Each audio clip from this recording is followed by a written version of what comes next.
When I turned 11 years old, my parents got me an Xbox 360 for my birthday. I had been begging them for a year because all of my friends had one, and when you're the only kid who doesn't have Xbox Live, you get left out of most of the social experience that happens outside of school. It was also the only way I'd be able to get my hands on this. This is my original hard copy of Mirror's Edge. I got the game on my 11th birthday, and it was the first game I'd ever play on a serious console. We're coming up on that being 12 years ago now, and I've held on to this exact copy of Mirror's Edge the entire time. Something about this game wrenched itself into my pre-adolescent mind and never really left. Its style, its speed, its vaguely dystopian world, all things I remember fondly. Of all the things that make Mirror's Edge stand out though, the biggest one is the obvious: first-person parkour. I'd played other platformers before on my old Game Boy Advance or on the Wii, but nothing had ever really looked or played like this game did. And in a lot of ways, nothing really does. Dying Light is the closest thing I can think of, but even then, that game wouldn't exist without Mirror's Edge. The developers of that title are on record as saying it directly inspired the parkour systems of Mirror's Edge, and if you watch gameplay, it really is basically exactly the same. Similarly to how Thief invented first-person stealth, as far as I'm aware, Mirror's Edge invented first-person parkour. Even at 11 years old, I could have told you, the game was an extremely novel title, though certainly not so succinctly. It was rewarded for its novelty with high praise and considerable financial success, and then for some reason the franchise disappeared for 8 years until a reboot, Mirror's Edge Catalyst, was released in 2016. Now, another full 7 years after that, I want to take a look back at the two games. Catalyst severely underperformed, both critically and commercially, and even when I played it on release, I felt there was something off about it compared to the first game. Maybe I was just looking at the original game with rose-tinted nostalgia goggles, or maybe there really was something wrong with Catalyst. It's time to check back in and figure out what.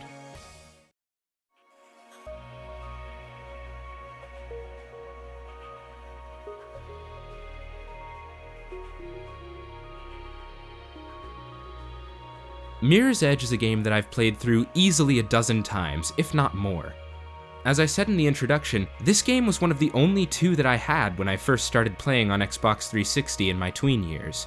At 11 years old, I wasn't even allowed to play Halo, which is probably the tamest of the major FPS games there is. So between Portal 2 and Mirror's Edge, I easily logged dozens of playthroughs. It's especially easy though with Mirror's Edge for one reason: its length. Mirror's Edge is a shockingly brief game, even when you're an 11-year-old fumbling around with the controls. It probably took me around 6 hours to beat the first time I played it, and when I sat down to first play it for this retrospective, I did it in 4. 4 hours is about the par time for a first run-through of Mirror's Edge's 9 levels, so apparently my skills weren't that far out of shape. So why was the game so successful if there's so little content? Well, the answer is in the game's main focus. While Mirror's Edge is a game that's literally about running fast, from a design perspective, it's built from the ground up for speedrunning. Mirror's Edge falls into that oft-mentioned category of easy to pick up, hard to master. The basic mechanics of the game are pretty easy to understand. Easy enough that an 11-year-old can competently handle the game's movement. Underneath that surface, though, there are dozens of tips, tricks, glitches, and combinations of moves that master-level players can use to clear the game in as little as 30 minutes. The infamous kick glitch definitely comes to mind, but there are other more legitimate examples of this. Take moving straight forward. Sounds easy, right? Just push the left stick forward and bada bing bada boom, you're moving forward. For most people, especially on a first playthrough, this will be how you accelerate. That's not the fastest way to get Faith to her top speed though. In the console version of the game, jumping and using the coil move will help Faith reach her top speed considerably faster, meaning she'll cover more ground at her top speed, leading to a faster time to complete. In the PC version though, this technique will actually slow you down, so instead you'll want to opt for the more consistent and effective side jump boost. This technique allows Faith to instantly accelerate to almost top speed by moving sideways, jumping, and turning in the direction she's trying to run while in the air. It's not a glitch per se, just an exploitation of the ways the game's movements influence Faith's momentum.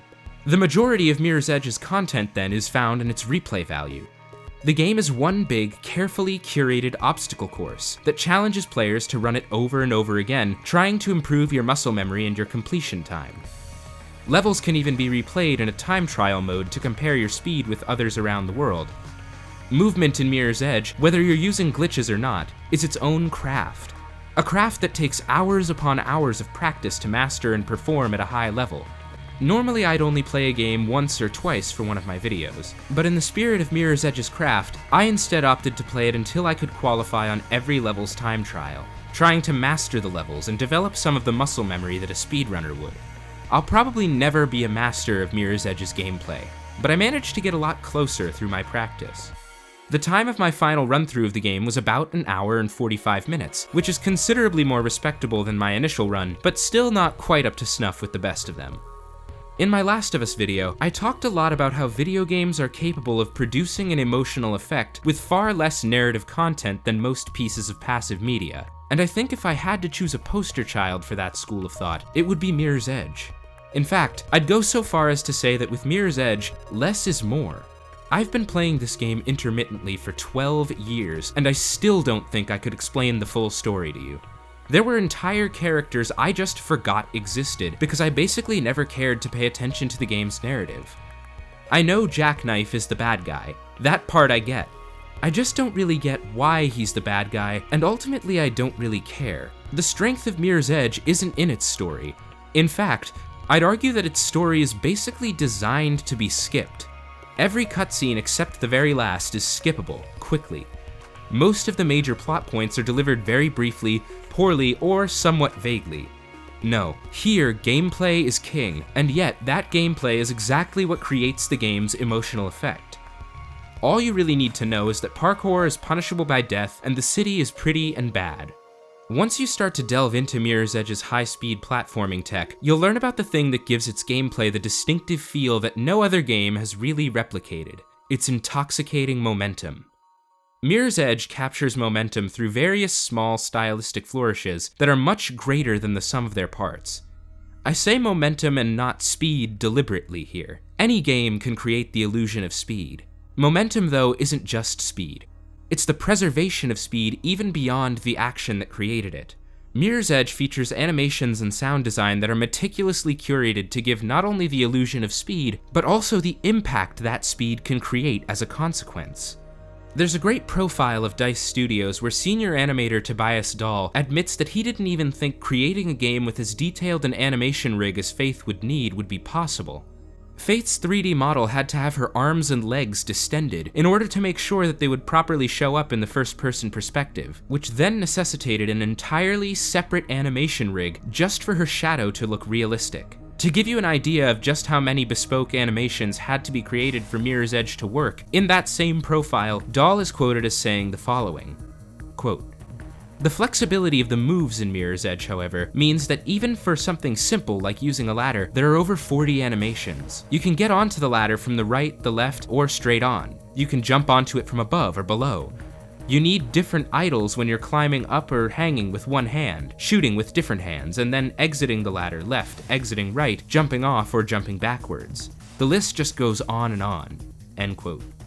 Climbing a ladder is probably the simplest possible expression of vertical movement in Mirror's Edge, and yet it required the creation of more than 40 brand new animations. That applies doubly to all the other animations in the game, most of which are applied to giving an illusion of impact to accompany the illusion of speed created by the sound design. Even simply running forward carries with it a slight camera bob that helps give weight and heft to Faith's movements. I think the game's ziplines perfectly encapsulate the ways in which it produces the illusion of momentum.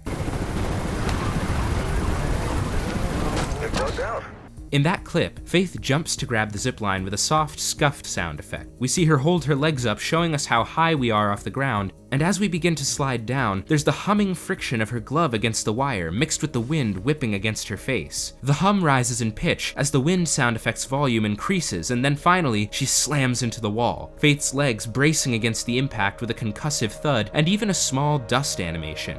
The illusion of speed, and the consequences of that speed. Now that's momentum that make Newton weep. The sound design of Mirror's Edge is also streets ahead of most of its contemporaries or successors. I've talked a little bit about how it contributes to the game's sense of momentum, but it's much deeper than wind and the hum of a zipline. Certainly those things help, but what really sells it is the way that Faith herself sounds. More than anything to me, it's in the footsteps and the breath. When you run, you can hear Faith's feet impacting on the ground with increasing frequency and even scuffing on it when you turn.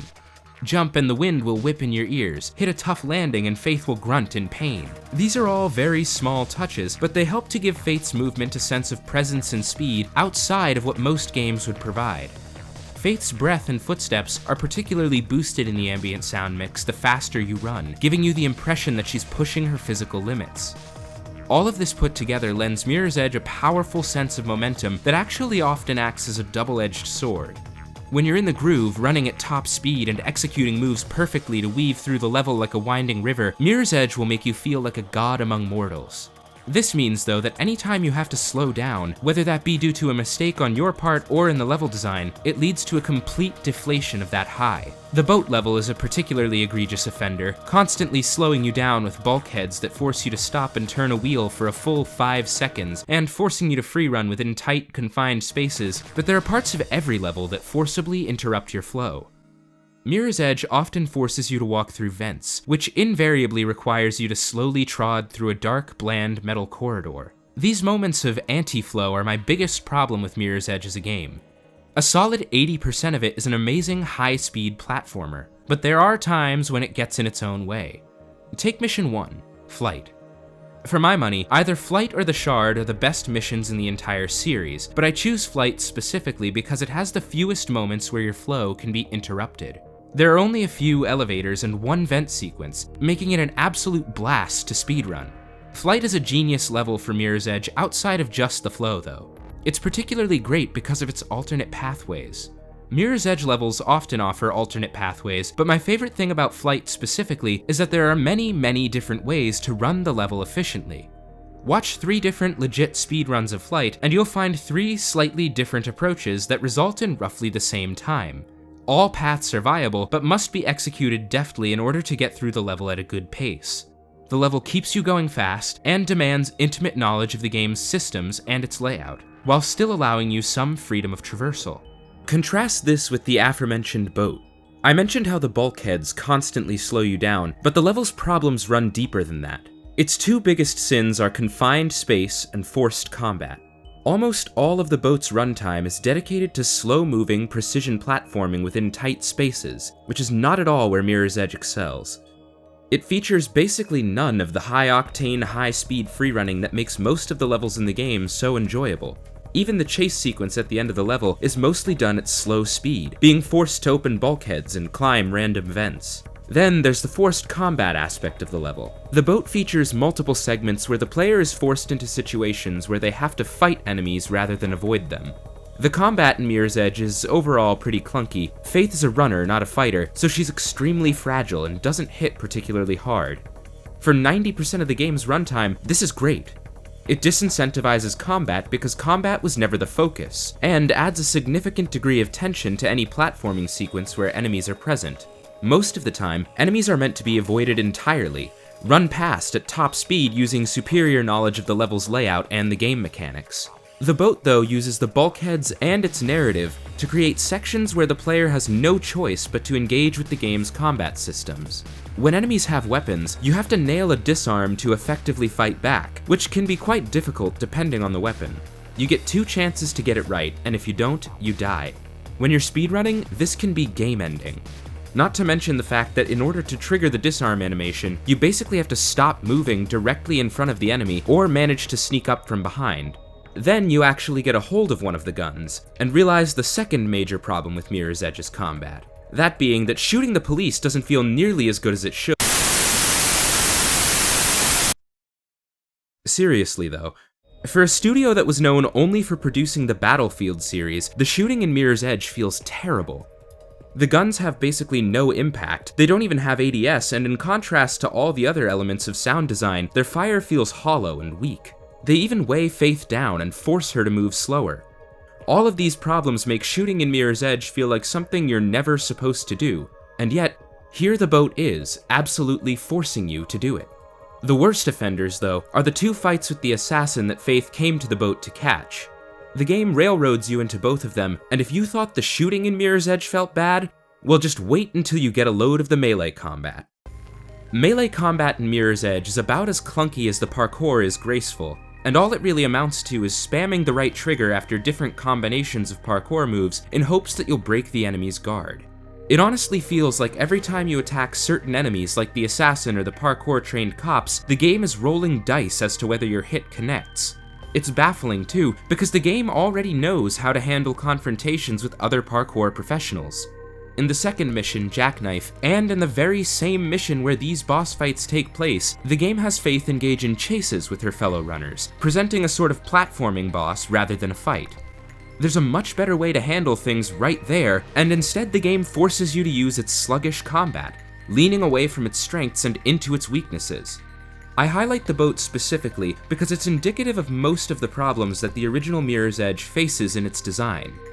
These problems are most obvious and consistently presented in the boat, but there are parts of every level where one or more of these problems rears its head. No level completely avoids anti-flow, but the best ones are those that sand it out as much as possible. Fortunately though, even when the game isn't firing on all cylinders, it still looks absolutely amazing. Mirror's Edge is one of those games that has an almost completely timeless look to it. This isn't an earth-shattering observation, even people at the time pointed out how great the game looked. What I think is more remarkable is that it's been 15 years since the game released, and almost everything about it is still visually stunning.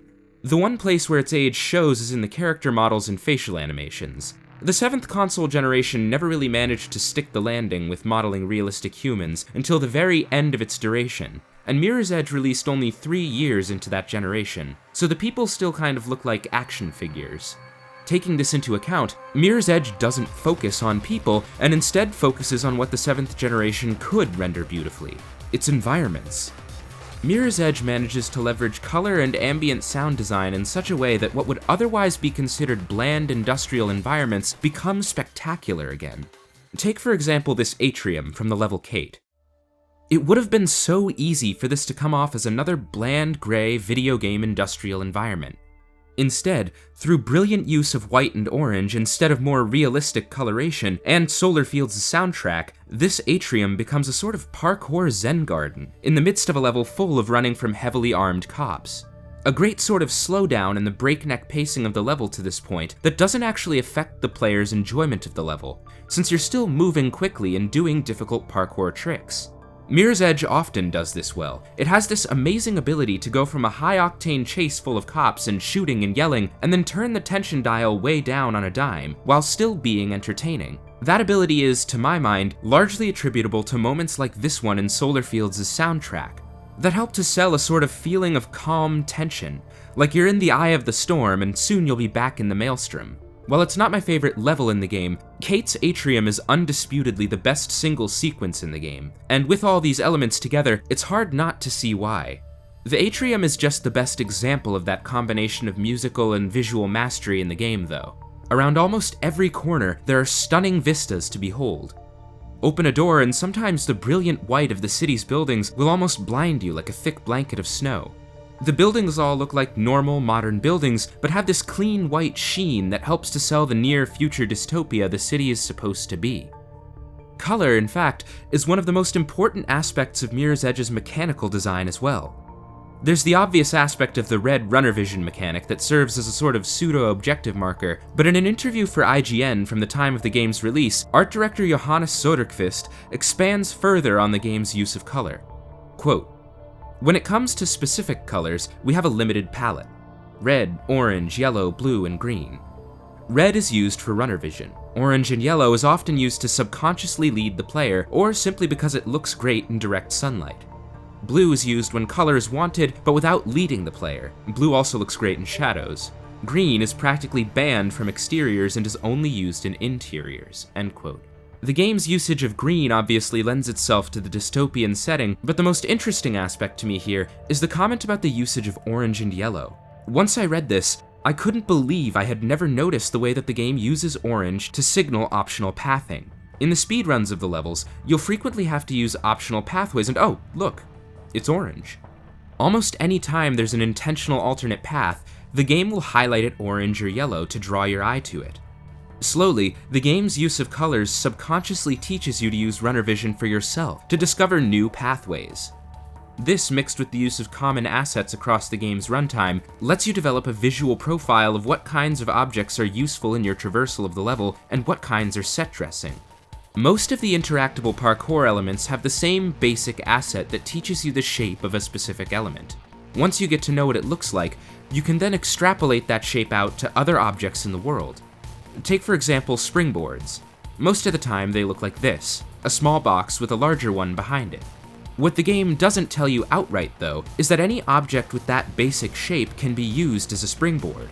Once you learn that you can, it primes you to see that specific element everywhere. For example here in Flight, or this chair in the Shard. You'll be able to piece together your own faster routes through the level by simply looking around for that similar shape.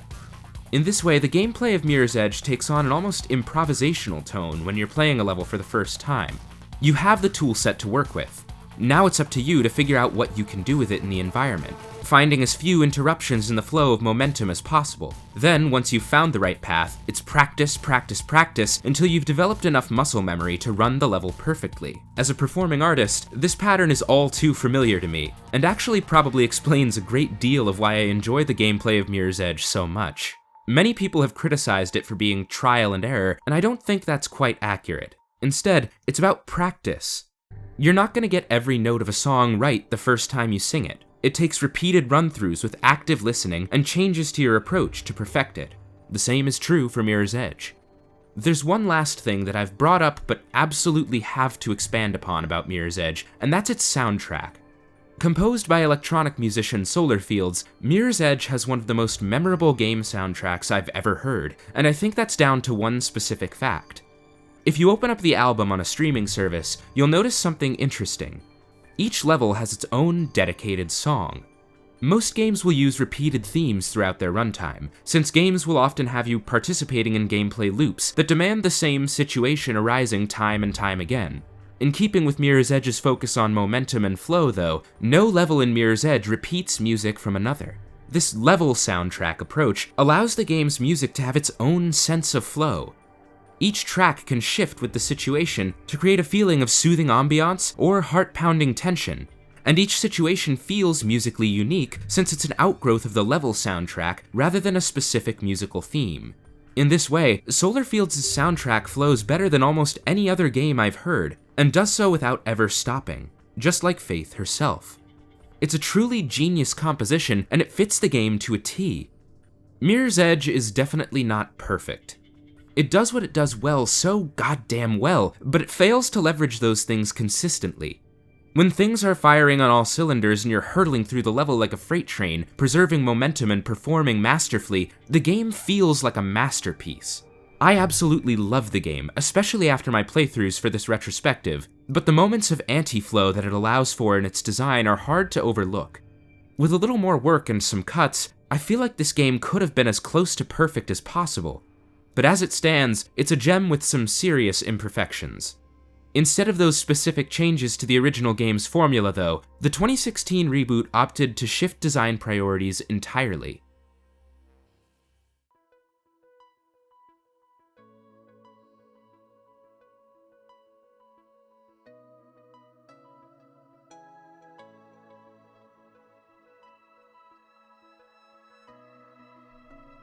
Mirror's Edge Catalyst is a very weird game. When the world heard that the next Mirror's Edge was going to be released and it would feature an open world, the concept went over really well. I remember even before Catalyst was announced, people would pine over the prospect of an open world Mirror's Edge game. It seemed like a natural fit for a game that's all about movement. If you look at reviews of Catalyst from the time of release, they mostly spend their time talking about how great the game looks and how bad its story is, both of which are true statements. What's more interesting to me though is the shift in design priorities between the original game and its successor. Where the original game was focused on being a platforming challenge and catering to speedrunners, Catalyst is far more broad in its approach. The value of the game has shifted from replay value to instead being focused on breadth of content. Catalyst being an open world game leans into those tropes that had become so popular shortly after the original Mirror's Edge released. Its world is full of collectathon elements like the grid leaks and different electronic parts. There are side missions and most interestingly time trials scattered around. Side activities absolutely litter the map in Catalyst. And all told, if you took the time to beat all the side missions, deliveries, and time trials, it would probably take you about 30 to 50 hours depending on your skill level. Ostensibly, that's 7 times as much content as the original game, which I beat in 4 hours and an hour and 45 minutes with practice. The price for that breadth of content, though, is a loss of intimacy. There's no loss of intricacy. The time trials and delivery tracks are actually quite well made, all having alternate paths and interesting layouts. No, instead, a feeling of anonymousness begins to set in. The time trials and delivery routes are significantly shorter than the original game's levels, and when thrown in with your basic traversal of the world and the main and side missions, everything starts to blend together. You never really develop muscle memory or familiarity with any specific obstacle course in Catalyst's world, and even when you do, you forget about it almost as quickly as it's done. This feeling of anonymousness means that Catalyst goes from feeling like a platformer to an open-world action game with more in-depth movement systems. That's not necessarily a judgment of quality, it's simply to say that Catalyst, while bearing similarities in control scheme and iconography to the original game, is a very different beast. It feels different, it plays different, and it doesn't care about the same things, which may be a good or a bad thing depending on your perspective. Some people crave novel experiences constantly. There are those for whom practice is not an enjoyable experience, and for them, Catalyst's approach is going to be vastly more enjoyable than the original games. There's no part of Catalyst that's going to demand you to play it over and over again, trying to perfect the exact rhythm that section of the game demands of you. But by the same token, that means Catalyst can be significantly less frustrating. I would make a similar comparison to the one I made between Dishonored and Thief. Mirror's Edge is designed to challenge you, to present you with difficult platforming that demands mastery of the game's systems and memorization of the level's layout. Catalyst, instead, is designed with exploration in mind, meant to be a parkour sandbox, full of different places to experiment, elements to interact with, and puzzles to solve. I called this video Momentum and Meandering in reference to that exact shift in design priorities. It's not meant to be a dig at Catalyst, it's to comment on the fact that Catalyst does want you to do just that. The game wants you to look around, to appreciate its world, to stop and engage with collectathon elements on the way to your next mission. It wants you to meander, but that meandering comes at a cost, the cost being significant changes to the way the game's platforming is designed, and the way its movement feels. Movement in Catalyst functions pretty much the exact same way it did in the original game. Almost all the buttons are mapped to the same places, so if you've played the original game, you'll have no problem jumping right into controlling Faith in Catalyst. Most of her advanced moveset has been directly ported to the game as well. It's all here and more. There's even a new ability called Shift mapped to the right trigger that allows Faith to get a quick burst of speed, essentially codifying the original game's side jump boost into Faith's official moveset. The controls are even vastly more responsive than the original game. I would often have trouble getting onto pipes, ladders, and springboards in the original game, and Catalyst makes all of those contextual controls significantly more reliable. From what I'm saying, it sounds like movement in Catalyst is just strictly better than the original game, right? Well, that's not quite true. While the actual mechanics of movement have been made more smooth, the feeling of motion has been made much more smooth as well. Smooth is probably the best way to describe Catalyst as a game. Everything about it is smooth, smooth, smooth, and I hate that about it. The original game added a tunnel vision effect, whipping wind and heavy breath sound effects when Faith was running at top speed. Catalyst has smoothed them out. The original game added a camera bob in tandem with Faith's footsteps, creating a feeling of weight, heft, and humanity in its movement. Catalyst has smoothed it out. They're all still here, they're just much more smooth than they used to be. The game has speed, sure, but it's got no momentum. The lack of fluidity in the original game's animations and sound design were deliberate, and helped to create the immersive illusion of momentum that made that game such a roller coaster.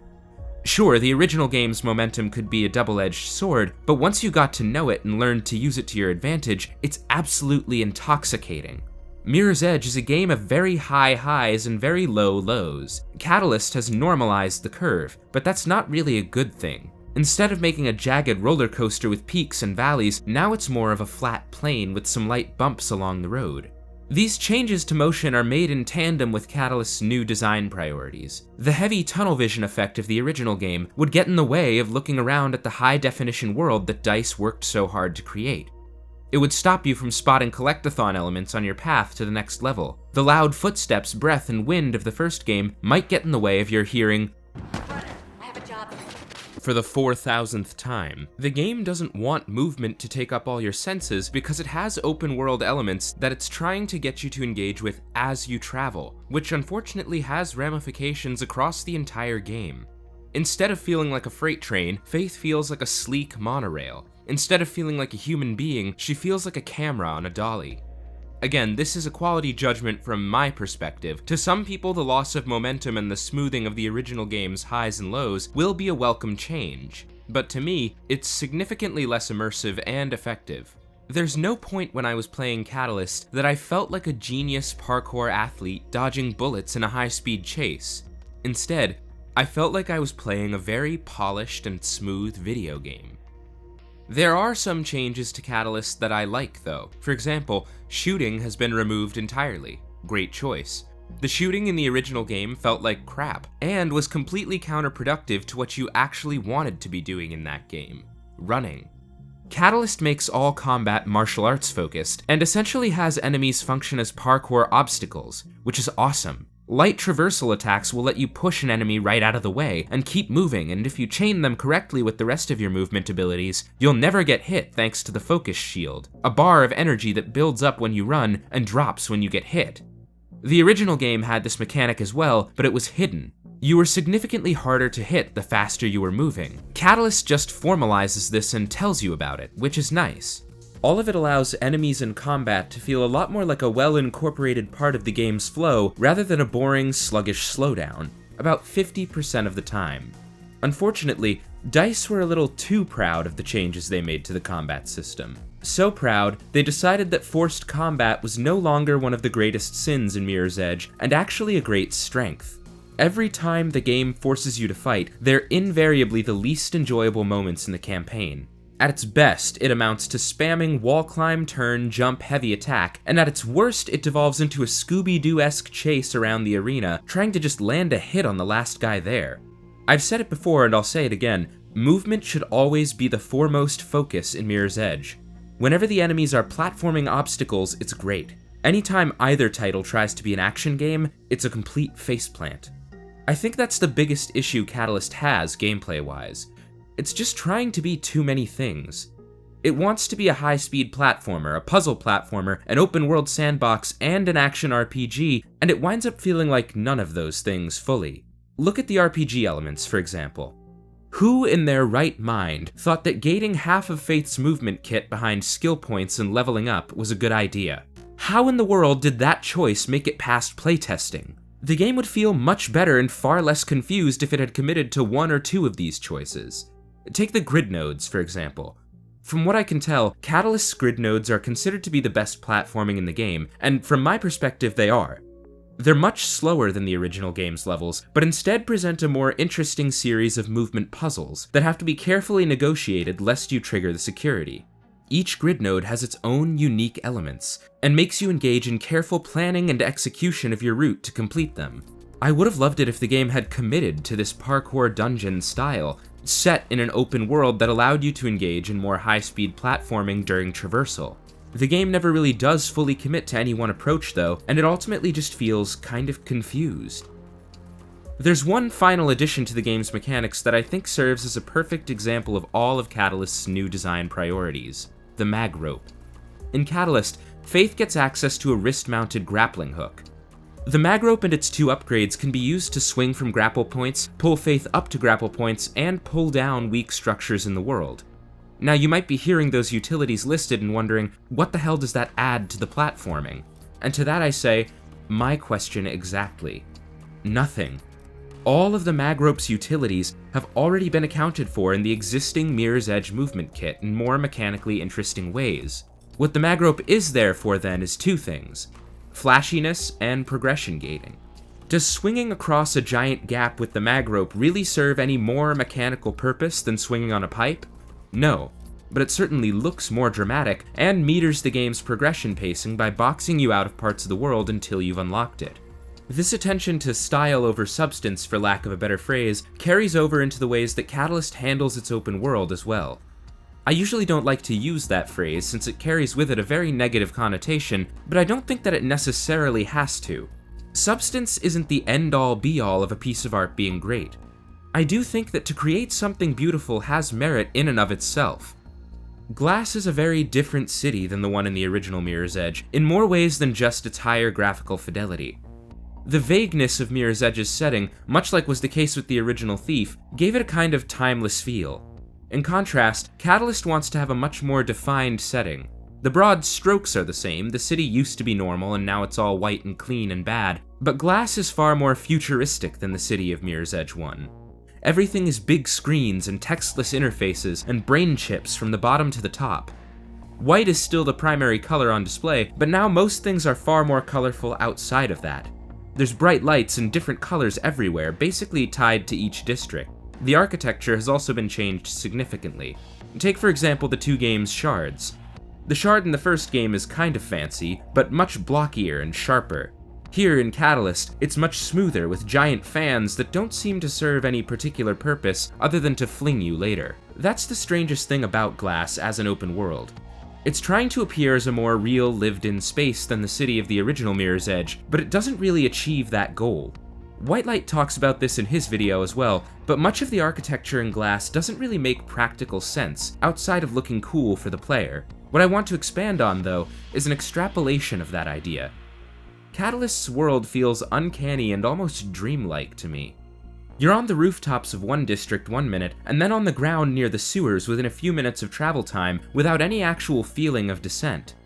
In the original game, they never had this problem because each environment was a discrete level, so they could theme the areas you went through accordingly.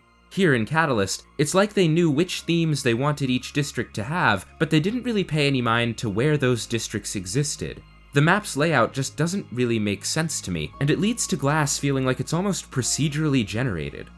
Every time I moved through the world, I didn't get the sense that I was learning the layout of a real existing place. I felt like I was traveling across one of many anonymous rooftops that the game had generated between two of its many hubs. It looks pretty, but it never feels like there's really anything there.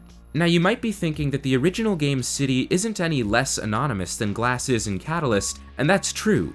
But there they didn't try to pretend that it wasn't. The original game was presenting platforming obstacles first, and a city second, and they embraced that fact. Catalyst wants to be cinematic TM, and so it puts a much greater focus on its story and setting.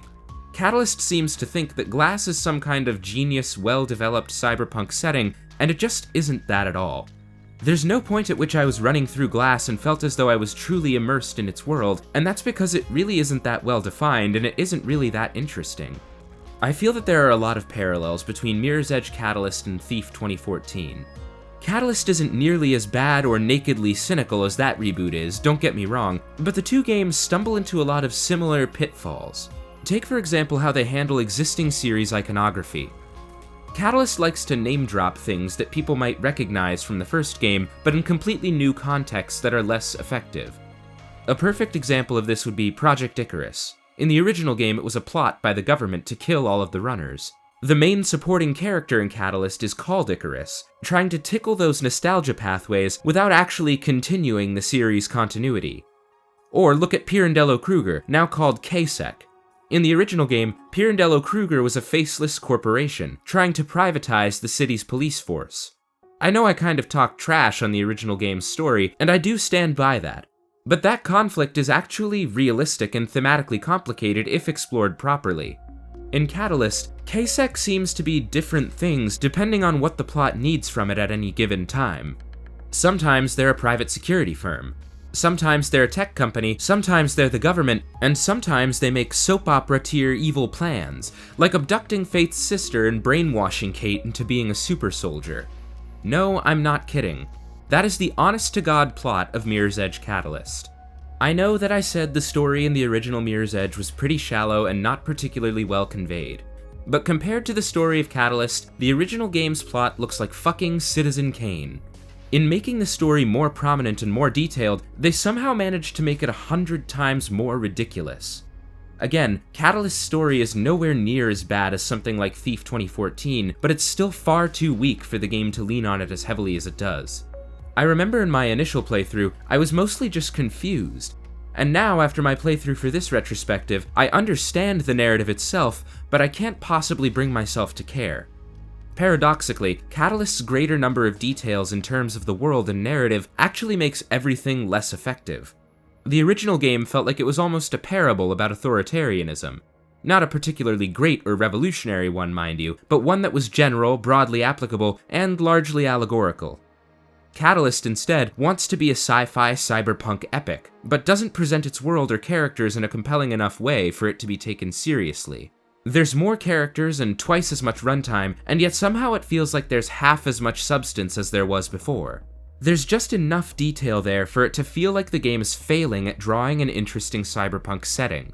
It almost feels like there's context missing to most of the relationships in the game, as though Catalyst is the sequel to a game that doesn't actually exist.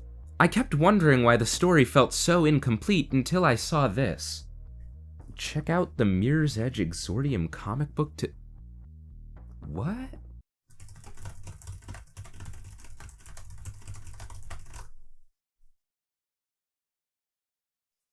Huh.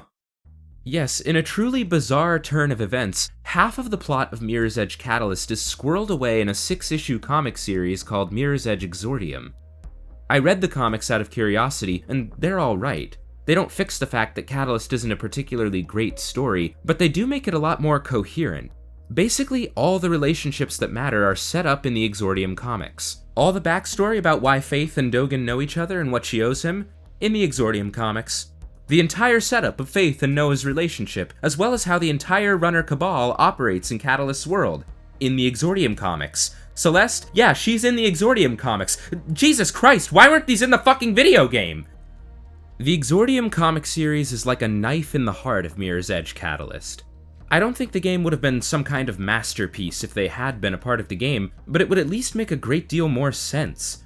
Elements of the world, the characters' relationships, hell, even diegetic explanations for gameplay elements like time trials, all of them are missing from the game because they were put into the Exordium comic book series. Again, I'm not saying the comic series being a part of the game would have made its story great, just decent and sensical. The story and world building of Catalyst is supposed to replace the emotional effect that the original game's powerful sense of momentum afforded it, and the existence of the Exordium comics basically scuttled that ship before it even left the harbor. I don't know whose idea it was to cut off what could have been a third to half of the plot of Catalyst, but I'd be willing to bet they were fired. It's because the Exordium comics exist that Catalyst's plot feels like a disjointed, half-finished mess, and that leaves nothing to fill the momentum-shaped hole in the experience. When I look at Catalyst, I don't see a crime against humanity or sublime perfection. I see the one thing less interesting than either of those things: mediocrity. The game's fine. There's nothing wrong with it per se, but there's also nothing about it that's truly worth writing home about. It's a hard game to talk about because it almost erases itself from your memory. When I initially conceptualized this project, I could remember tons of visuals and encounters from the original Mirror's Edge. When I replayed Catalyst, it was like I was playing it for the first time all over again. Its anonymous city and generic half-finished plot had almost completely faded into the background of my mind. Now that I've completed the game again about 2 weeks ago as I'm writing this sentence, that same process is already happening again. The game is beautiful and controls very well, but there's not really anything that's memorable about it. There may be a handful of moments that I'll remember, but even now I don't think I could name more than 2 or 3 set pieces from the game, and none of the missions were interesting enough for me to replay them over and over again like I did the first game. There's hours upon hours of content here, and in 2 more weeks, I won't remember more than 10 minutes of it. After all this time, I now finally understand why I didn't like Mirror's Edge Catalyst, but I don't really think it's as simple as a strict good-bad dichotomy. Catalyst is not to my specific taste. The loss of the feeling of momentum, the overblown focus on its weak story, and the overall de-emphasis of platforming skill do make the game worse to my mind, but I could absolutely see the right audience for Catalyst loving the game wholeheartedly. For all its faults, it's an extremely responsive and pretty parkour sandbox, and while it's nowhere near as timeless or skill-intensive as the original game, that may be just what you're looking for. Still though, Mirror's Edge was and is an extremely unique title. Catalyst sans a lot of that uniqueness and most of the original game's feel out in favor of open-world checklisting. and I don't think I'll ever really be able to forgive the game for that choice. As is often the case with modern AAA games, it tried to pander to everybody and ultimately catered to nobody. And DICE was punished for that. Catalyst underperformed, and now Mirror's Edge is dead. The IP's not coming back anytime soon. In its mediocrity, Catalyst has doomed Mirror's Edge to the worst possible fate: apathy. People just don't care about this series anymore, which is a damn shame. If Catalyst was terrible, we might still have a rabid call for more Mirror's Edge. But instead, people picked it up, thought, it was okay, I guess, and then forgot about it. I basically never hear people talk about Mirror's Edge anymore, and I think Catalyst's mediocrity is exactly why. The original game has such a specific, bold vision and game feel, but that game was released 16 years ago now. It'll hold on to the people like me who discovered it then and burned it into their minds, but it's not making any new Edgeheads anytime soon. Catalyst was the chance for Mirror's Edge as a franchise to ensure its future, and its anonymous, memory-erasing effect has, I think, been more damaging to the franchise than if the game had been an absolute trash fire. A god-awful reboot like Thief 2014 gets people angry, and by virtue of that fact gets people talking about it. It inspires emotion, negative ones, sure, but emotion nonetheless. Catalyst doesn't inspire much of anything. Say what you will about how terrible Thief 2014 is, but I probably wouldn't have played the Thief series if it weren't for that game's abysmal reputation. People talking about why that game is so terrible made me wonder why the original games were so great by comparison. Nobody's going to be talking about how terrible Catalyst is because it's not terrible. It's just forgettably mediocre. And that forgettable nature entices people to forget about Mirror's Edge in its entirety. I won't let that happen, though. The original Mirror's Edge remains to this day a unique gaming experience. It's a rough, messy roller coaster with a sense of momentum that I don't think any other game has replicated. I love it for that, and I always will. Thanks for listening, and come back again soon.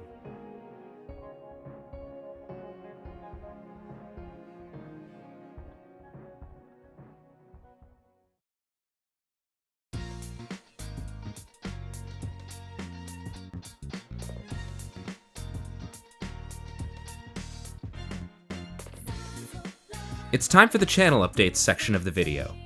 This video was an interesting one. I had trouble writing about Catalyst for a while, as well as some personal things I needed to deal with, so it took me a bit longer than I expected, but I hope this shorter form video is what the doctor ordered after the beast that was the Last of Us video. It certainly has been for me. I was craving something a little bit less research intensive, and this project certainly delivered.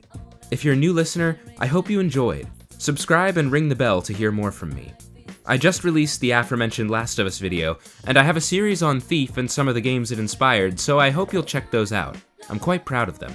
If you're a returning listener, thank you most of all. It's your views, likes, and comments that let me know that despite how small it may be, there is an audience that cares about these little passion projects of mine. Thanks for your support, and I hope you'll come back when I'll be discussing a game that I've been told to play for years and still haven't gotten around to: Disco Elysium. Thanks again for listening, and catch you later.